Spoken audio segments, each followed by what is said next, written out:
चरितं रघुनाथस्य शतकोटिप्रविस्तरम् एकैकमक्षरं प्रोक्तं महापातकनाशनं ध्यात्वा नीलोत्पलश्यामं रामं राजीवलोचनं जानकी लक्ष्मणोपेतं जटामकुटमण्डितं सासितूणधनुर्बाणपाणिं नक्तं चरान्तकं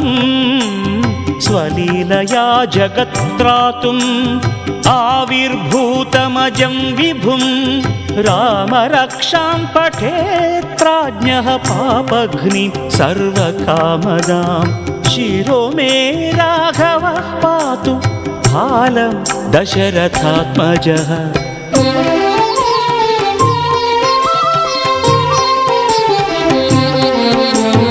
कौसल्येयो दृशौ पातु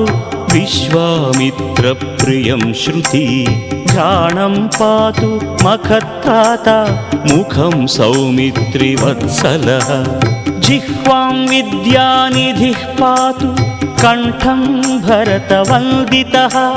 स्कन्दौ दिव्यायुधः पातु भुजौ भग्नेशकार्मुकः करौ सीतापतिः पातु हृदयं जामदग्न्यजित्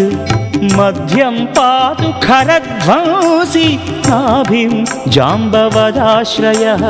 सुग्रीवेशः कटिं पातु सक्थिनी हनुमत्प्रभुः ऊरू रघुत्तमः पातु रक्षः कुलविनाशकृत्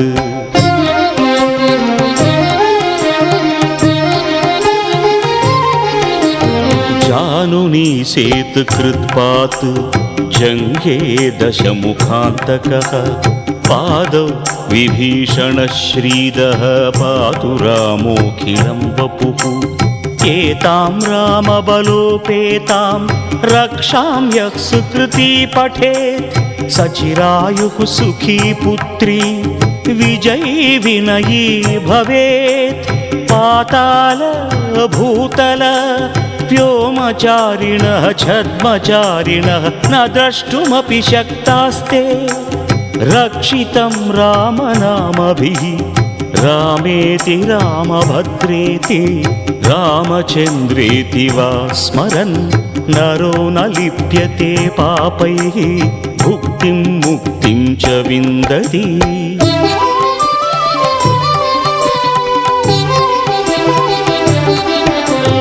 जगज्जैत्रैकमन्त्रेण रामनाम्नाभिरक्षितं यः कण्ठे धारयेत् तस्य करस्थाः सर्वसिद्धयः वज्रपञ्जरनामेदं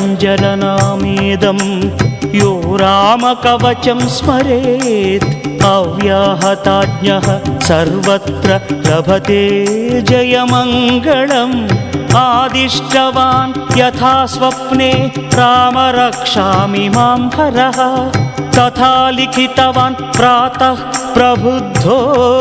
बुधकौशिकः रामः कल्पवृक्षाणां